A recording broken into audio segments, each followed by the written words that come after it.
Yo, what up, y'all? Today I'm going to be showing you guys exactly how you can process your sounds, any loops that you have, any kind of like ARPs, just anything that you want to process into a full melody. I'm going to basically show you guys how to do that in today's video. So stick around. I'm sure you'll learn something. And yeah, let's get right into it. Alright, y'all, so step number one is to find a sound that you want to use to flip into a melody. You may already have this sound, or you could just go through like any kind of plugin that you have and find a sound that you want to use. That's what I did here. I used Hive. I'll pull it up right here. I was just going through their like melodic section right here. It says loops melodic. I was just trying to find a sound that I thought sounded cool. No real thought process, but that's number one. Just find a sound that you want to use. This is the one that I chose, and this is like no effects. It's on E6 for the note. This is what it sounds like.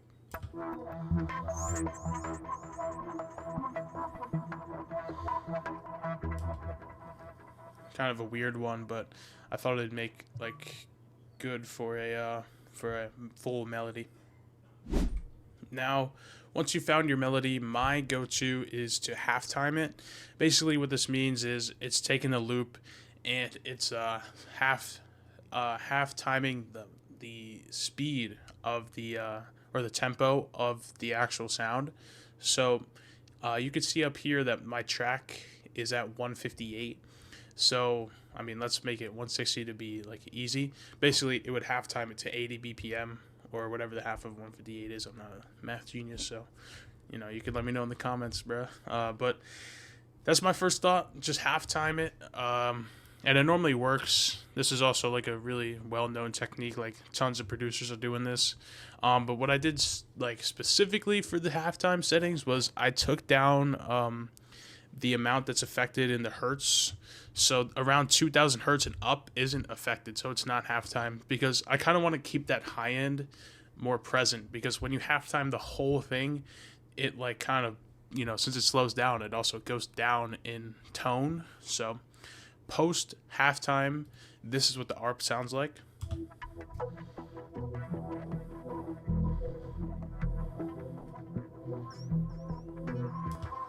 A lot more dark, like, but that's kind of the point. And then I just went over here and low shelved it, or I'm sorry, high shelf, low cut, all of the sub frequencies, because again, like, this is going to end up being a trap beat, so you want to make room for your 808. So this is what it sounds like. I mean, it's not much different, but this is just essential to make room for your 808.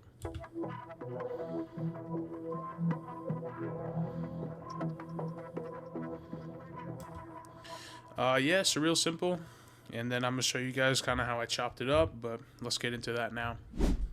So now that I have it over here without, now that I have it over here after the low cut and halftime, this is where I kind of want to mess with the pitch just to see, like maybe certain pitches sound better than the one that I had it in. And I also decided to reverse it, and that's also cool because you could kind of find a whole different sound, like just by reversing it. It's a simple technique. It doesn't work all the time, but it's worth a shot, and this one for me definitely worked out. And I also wanted to change the pitch down 300 cents or 300 semitones, and so this is what the sound is like after the reverse and pitch change. Sorry, over here.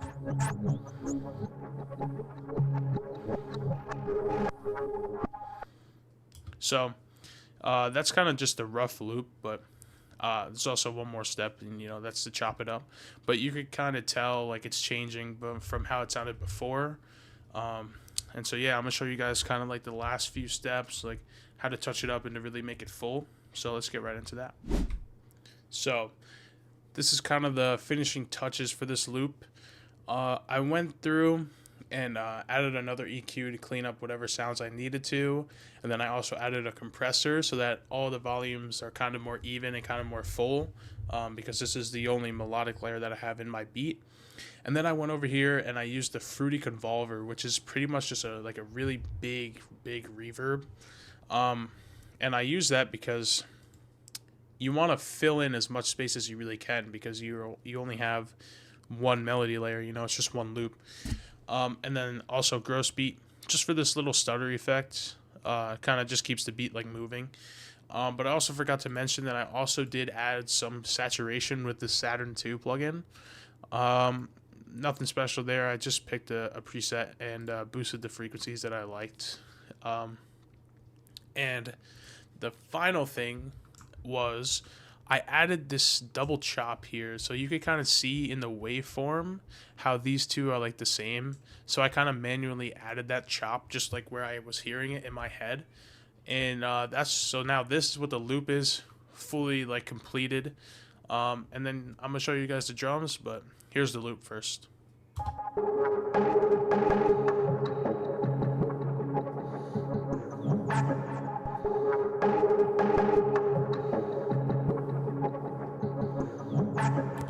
So you guys can kind of tell like it's a little distorted, but I kind of like that like harshness that it has, because you know, I just think it fits. Like, it's already like a super dark sound, so I thought like the light distortion plus the saturation and all that would really fit. But yeah, so I'm gonna break down the drums for you guys right here in the next clip. So let's get into it. Now I'm gonna start over here with the hi-hat and the clap. I also do have two unique patterns for the clap and the 808s and stuff, but we'll get into that later. So this is the first clap pattern that I have with this simple hi-hat.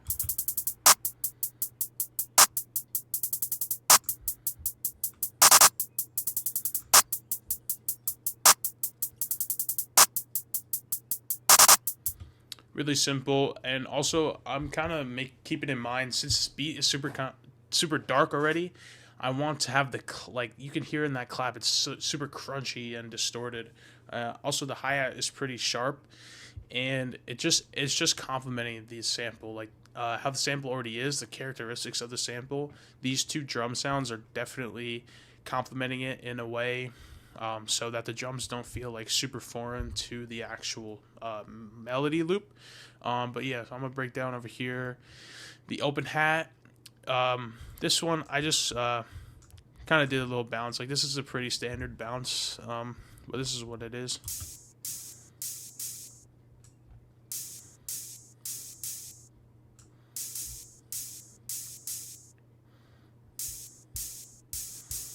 Super repetitive, but it's also on your left ear, as you can hear. If you're using headphones, you can hear it. It's panned to the left.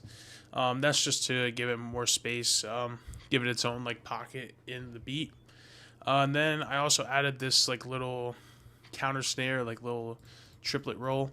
I'm gonna play it with the context of the rest of the drums, so you kind of hear how it's like bouncing around the main clap and the hi-hats and everything.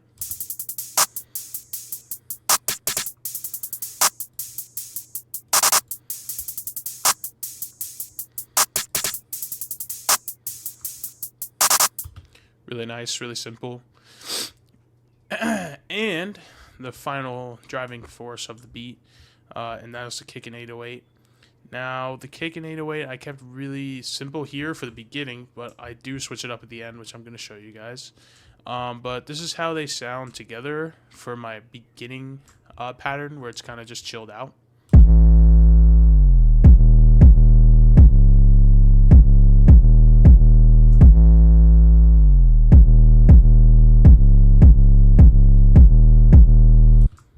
Like I said, pretty simple. But the reason I did that was because I had a super complicated kick pattern over here, as well as I changed the clap, but I'm going to play that separately. So I'm going to start over here with the kick. Now, also, like, I know I'm kind of just going over it, but it is always a good idea with these simple beats to actually switch up your drum patterns. You know, if you're playing the same exact drum patterns for the whole beat and there's no like melody change or no like nothing melodic going on that's different, it is a very good idea to add 2, maybe even 3 patterns to your drums, depending on how long your beat is, because the listener does not want to get tired of hearing the same exact loop for 2 minutes, 2.5 minutes. So that was like the whole reason that I went and did this, that I went and made one simple and one complicated, is so that you can kind of split your beat up and make it, like some parts chilled out, some parts really hype. And like I said, like this beat, it is so simple, but it is definitely for like an artist. Like it's a nice beat, but you definitely want to try and get an artist to hop on, because there's so much room and there's so much like potential that the artist can add onto this actual beat, and just make it super full. But yeah, that's basically the whole idea behind giving your beat 2 different patterns. Now, after all that yapping, I'll play you the actual kick pattern that's different.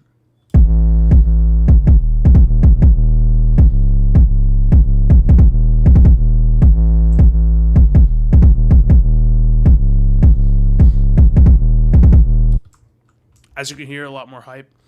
And last but not least, this clap, which is again like really hyped up for this part. I'm also going to play it with the hi-hat, so you kind of get like the idea of like what's different.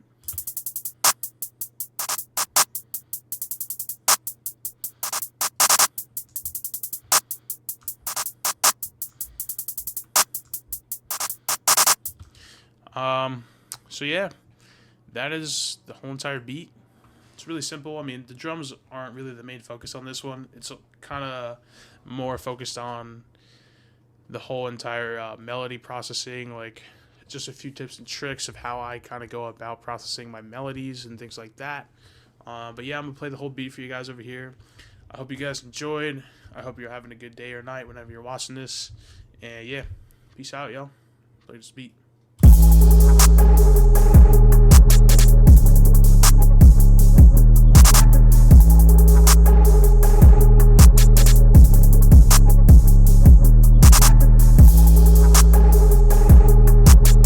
And we'll go over here and play the complicated part for you guys.